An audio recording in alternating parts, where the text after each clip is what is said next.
안녕하세요. 리탐TV입니다.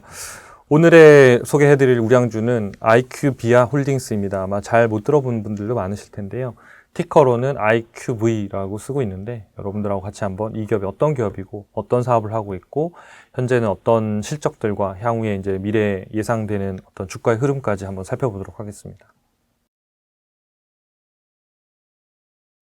네. IQVIA 홀딩스라고 하는 회사는 이제 섹터는 이제 헬스케어 섹터에 이제 포함되어 있고요.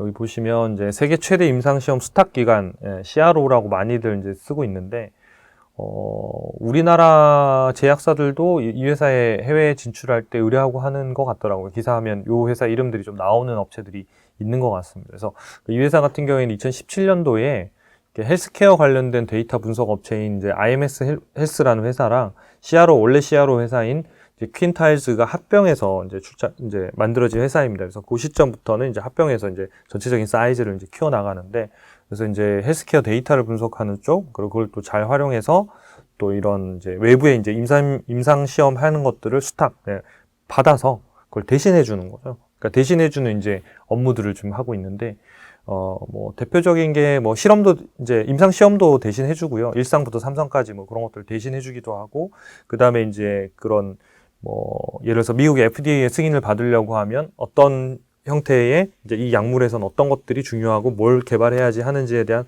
컨설팅이라든지 리서치라든지, 그 다음에 실제로 약이 나중에 출시됐을 때의 어떤 이런 마케팅 전략이라든지 이런 것까지 종합적으로 다 지금 제공하는 그런 회사입니다. 그래서 상당 부분 이제 실제로 최근 한 2년 동안은 워낙 많은 이쪽에 뭐 코로나 관련된 개발제, 치료제, 임상시험 뭐 많이들 이제 이루어졌었잖아요. 그러면서 상당 부분 이 회사는 수혜도 보고 실적의 성장들도 많이 있었습니다. 그래서 수익성도 상당히 많이 좋아진 그런 케이스도 있고요.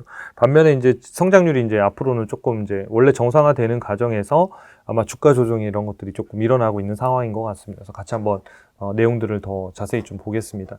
이 회사의 이제 최근 나온 실적이었는데요. 3분기 실적을 보면 뭐 이제 올해 2022년에 35억 달러 정도 했거든요. 그래서 전년 동기 대비해서 한 5% 정도 올랐는데, 여기 보면 이제 10%라고 돼 있잖아요. 뭐 VPY 퍼센트, CFX 뭐 이렇게 돼 있는데, 이건 무슨 말이냐면 환율 효과를 제외했을 때는 10% 정도가 올랐다, 이런 얘기가 되는 거예요. 그러니까 미국 기업들은 대부분 다 미국에서만 벌고 있는 게 아니라 해외에서 나가서 이제 글로벌 기업들이 달러를 버는 경우들이 많잖아요. 그래서 이제 달러를 버는데 해외에서는 해외 현지 통화로 결제를 할 거잖아요. 돈을 받고.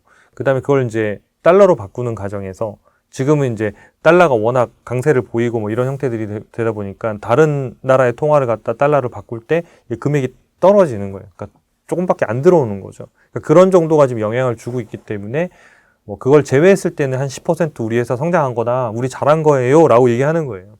하지만 달러로 다 바꿔보니 5%밖에 안 됐어요 라고 하는 얘기고, 대부분의 미국 기업들이 이런 형태들로 보통 뭐 환율을 제외한 또는 환율을 포함한 뭐 매출 뭐 이런 것들 쓰고 있습니다.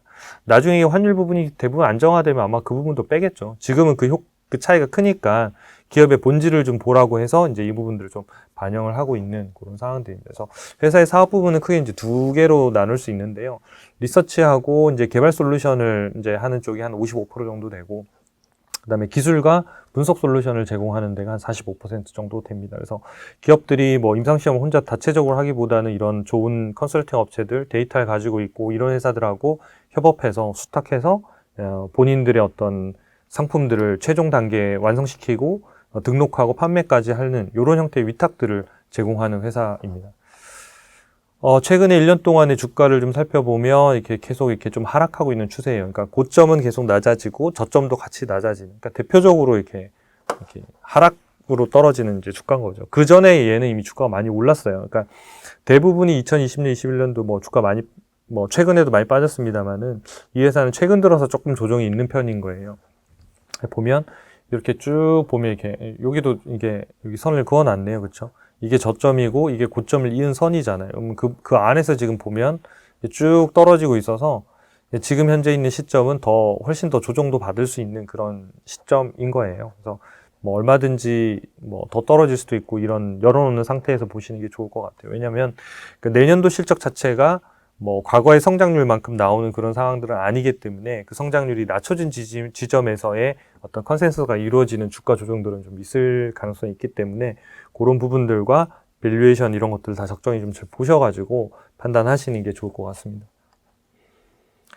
네, 이 회사 이제 실적을 보면 올해 이제 요때 2020년, 21년도에 보면 이제 매출액도 상당히 뭐 이렇게 성장률이 점핑하고 이익도 엄청나게 큰 폭으로 오르다 보니까 이때 주가가 많이 올랐거든요. 그리고 2022년도에도 보면 매출액은 조금 늘었지만 올해 예상 실적이 이익은 거의 2배 가까이 늘어나서 상당히 수익성이 엄청나게 좋아진 거죠. 그래서 요런 시점에 주가가 폭발적으로 많이 오르고 지금은 이미 2022년이 다 끝났잖아요. 그래서 여러분들 이제 뭐 이렇게 올해가 이제 끝나고 마무리하고 있는 단계라서 주가들이 대부분 다 2023년도 예상 실적 또는 2023년과 24년도를 바라보고 반영하는 형태로 이제 주가들이 이미 움직이기 시작했거든요. 그렇기 때문에 이 회사의 향후의 주가는 2023년의 예상 실적이 끌고 갈 가능성이 매우 높은데 현재는 매출액이 전년 대비 7%, 이익도 한 7% 정도 늘어날 걸로 예상이 됩니다. 그래서 성장성이 이제 꺾여 있기 때문에 거기에 맞는 기업에 대한 어떤 밸류에이션이나 매매 전략을 이렇게 참고하시는 이렇게 가늠해 보시는 게 좋을 것 같습니다. 네, 올해 이제 2022년도 연말까지 가이던스를 회사가 냈는데 좀 살펴보면 이제 예전 가이던스하고 요번에 냈던 가이던스 보면 소폭 낮았어요. 소폭 뭐 어차피 이제 뭐 한 분기밖에 안 남은 상황이라서 크진 않지만 약간의 이제 조정들이 조금 있는 상황이에요. 그래서 가이던스가 더 높아졌으면 더 좋겠지만 가이던스도 조금 낮아진 상태고 2023년도도 매출액이나 이익 성장이 크지 않은 상황이기 때문에 단기적으로는 이 회사의 주가를 다시 엄청 급등주를 끌어올리기에는 조금 한계가 있어서 주가 조정을 좀 충분히 받는 이런 형태에서의 움직임들이 될 가능성이 좀 더 높은 것 같습니다. 네, 여기 매출 차트를 좀 보면 매출이 이렇게 성장하다가 이제 고전에 이제 합병해서 올라왔고 그 다음에 성장하다가 요 시점부터 이제 매출 성장률이 좀 더 높아지는 거죠. 그래가지고 요 시기에는 뭐 특수를 분명히 본 거고요. 거기에 함께 이익이 쭉 늘어나게 되는데 이런 부분들이 결국은 이런 이익률이 어마어마하게 개선이 됐거든요. 그래서 매출액도 성장했지만 이익률, 마진율이 상당히 좋아지다 보니까 주당 순이익이 막 2배씩 오르는 이런 형태로 뭐 급격하게 오르는 케이스가 된 거예요. 그래서 이제 이 회사의 영업이익률이 이제 최근 이제 기준으로는 13% 정도 되는데 역대 최고치거든요.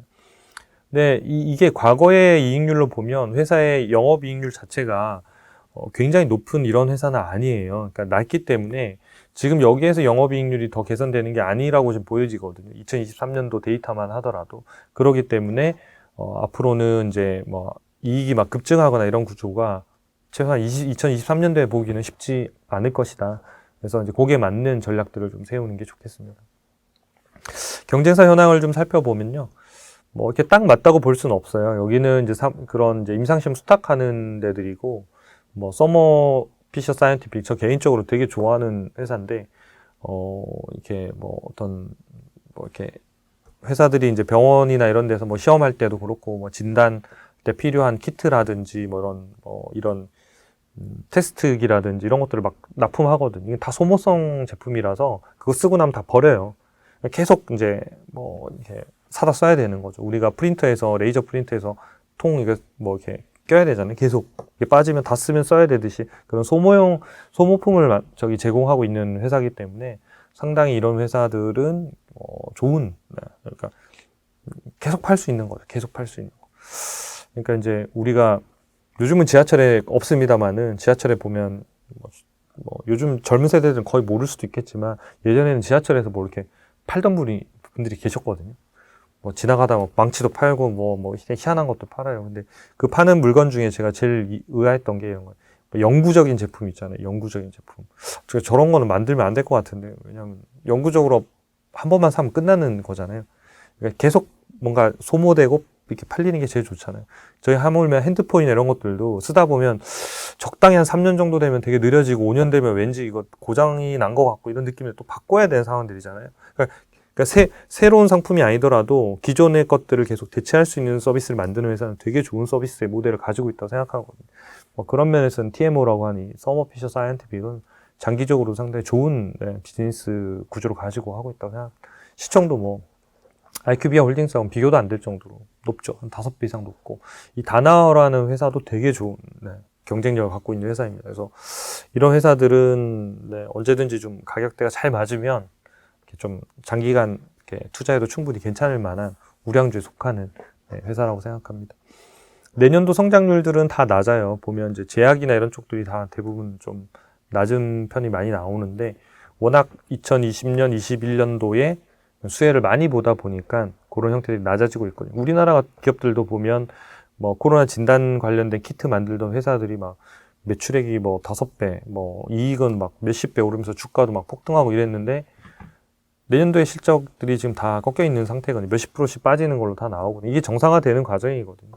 그래서 그런 것들을 보면서 어쨌든 투자를 하시는 게 좋을 것 같습니다. 전체적으로 보면 PER로 비교해 보면 다나와가 제일 싸고 IQVIA 홀딩스가 셋 중에는 제일 비싸고, 이런 이제 움직임 정도가 있습니다. 그래서 이 진단 점수로 보면 이제 다나와가 가장 높은데, 그 얘기는 뭐냐면 저희가 평가하고 있는 기업의 뭐 수익성, 안정성, 그다음에 또 뭐 미래의 성장성, 이런 것들을 종합적으로 평가해 봤을 때 다나와가 우량주 리스트로서는 1위, 그다음에 66점으로 서머피셔가 2위, IQVIA 홀딩스가 3위 정도 되는 거예요. 그러니까 지금 66점이 상위 미국 기업들 중에 14%가 상당히 높은 순위에 들어가는 거예요. 이게 절대 점수, 절대 평가거든요. 절대 점수가 66점으로 낮아 보여서 그렇지, 미국 전체 기업들 6,200개를 쫙 줄 세우면 상위 15% 안에는 들어가는 우량주에 속한다고 볼 수 있겠죠.